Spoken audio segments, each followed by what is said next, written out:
Yeah, so this whole Suicide Squad game thing is really weird. It's really bizarre. I've never seen so many people like just blatantly leaking like the end of a game. Like, it's massive spoiler, you know what I mean? Like, massive spoilers, huge spoilers, and yet the resounding energy seems to be like, nah, that's just deserved. Screw this game, screw this company, this is outrageous, you know what I mean? And yeah, I mean, it looks to be that way. It certainly looks to be that way. I guess I'm a little out of the loop on this. You help me out here, chat. Is the game called Suicide Squad Kills the Justice League? Is that what the game is called? I'm out of the loop. Is that what it's called? That's the title, right? So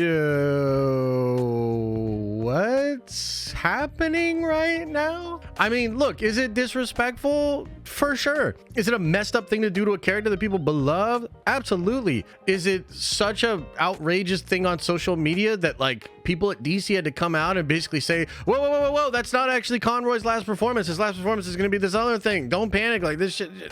Yeah, no, it is all of that. I guess I just don't get it. But the other thing that I thought was really wild was the people that were trying to like stand up for the game. Because even me, I'm like, yeah, sure, I could see a little bit how this is a little bit of a weird thing to be outraged about, but also like I watched that clip, it did make me mad. You know what I mean? Like, it did make me mad. And so I also just kind of find it weird, like some of the accounts that are like, dude, the Suicide Squad hate is so forced and all this other stuff. I mean, like, I don't know, maybe to a degree, but also like just not having a lot of context. Yeah, no, I didn't like that, but I was never going to play that stupid game anyways. I don't know. Like, what are we doing here? Was this game supposed to be awesome because it's made by the same team that did the other games? Like, is that what's going on? I guess I'm just not sure why. Maybe I'm missing a piece of the story. Like, was the story essentially like, hey, there's backlash, but don't worry. Like, is this a Kevin Smith situation where he was like, hey guys, don't worry, it's not gonna shit on He-Man, you know, like those leaks, those rumors were wrong, and then all of a sudden like they kind of are provably like not wrong, and everybody gets really mad? Because that I could understand. Is that what happened? Like, did leaks come out like that and then the company basically try to gaslight everybody, and then people felt vindicated in being like, you're not actually gonna be able to gaslight us, and here's why this game's horrible and shitty? Yeah, interesting. Yeah, well, I guess that makes a little bit more sense, right? Conroy is going to be in the 3 of the Crisis on Infinite Earth animated movie. Oh, that's dope. That's dope. Hell yeah. I mean, look, here's what I'll say. I think studios in general, and I think this is just where the fans are at. Dude, like, fans and, you know, chat and social media and all these sort of things, like, these things kind of ebb and flow, and it's really interesting to watch the evolution of this. I brought this up on Twitter the other day. It came out in an article that the creators of the Netflix version of the Avatar show had removed sexism from one of the characters, and one of the characters begins really sexist, ends up like learning a lot from female people down the line. It goes on this crazy arc of actually becoming like really balanced in his thinking and becoming a good leader, right? The show and the Netflix producers came out and said they had removed that. Maybe I should like find the quote here. What was the actual quote they said where they were like, yeah, let's see here. Okay, here it is. We took out the element of how sexist Sokka, is that how you say the name? Was. I feel like there were a lot of moments in the original show that were iffy. Yeah, totally adds on the actor. There are things that were redirected just because it might play a little bit differently in live action. Okay. And to my surprise, dude, people were shitting on this like almost universally, especially a lot of fans of the show. It's pronounced Sokka.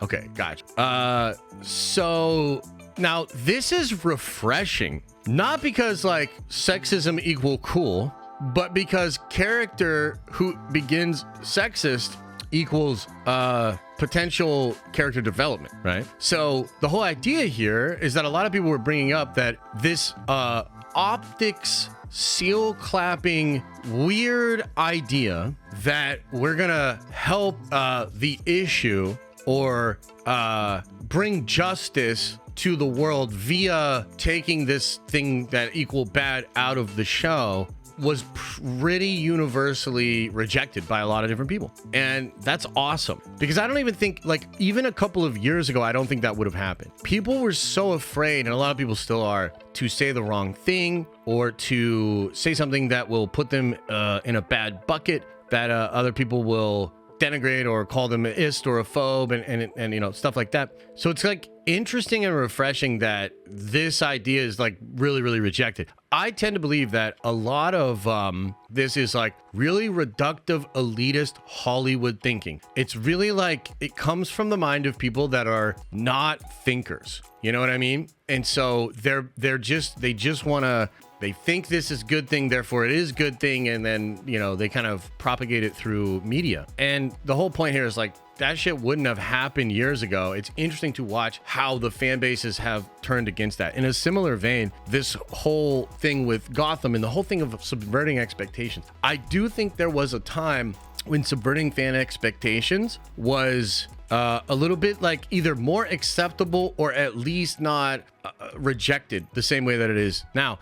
And just like with this whole sexism thing in that show, I think that a lot of people on the internet, maybe a lot of people in general, have kind of come around to this understanding that, yeah, subverting expectations just kind of feels cheap and lazy.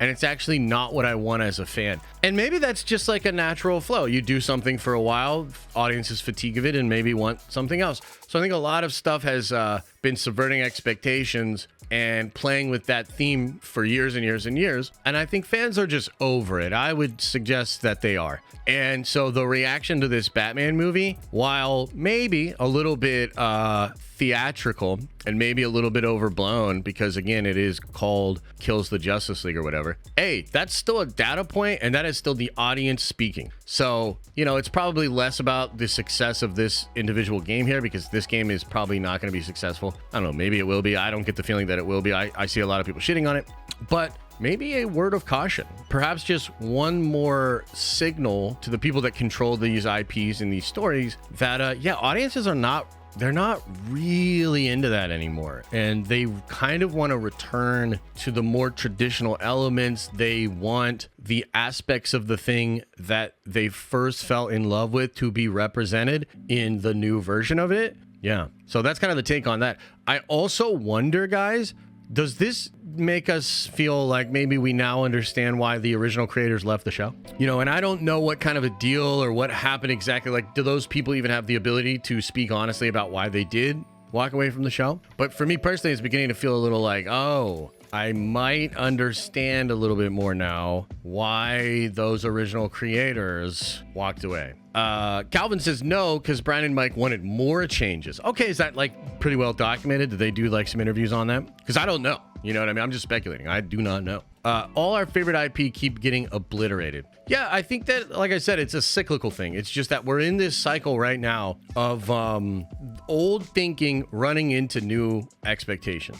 That's pretty much what it is. So for a while, maybe this was cool. I think writers tend to want to shock and awe and put their own stamp on it. So there's a little bit of a kind of ego thing that comes in from creative where, you know, like it's the Rian Johnson effect. You don't want to just come in and do Star Wars. You want to come in and do the Star Wars nobody will be able to stop talking about. You want to do the Rian Johnson thing. You want to kind of establish your own thing. And if that supersedes the desire to do what the fans want, you're gonna kind of conflict. So I think that's why it keeps happening. But we'll see, because I think a lot of stuff might be heading back in a traditional direction. I mean, comics feel like they are in some ways, and that seems to be resonating. Some shows I think are. And you look at like the One Piece, right? The One Piece live action show.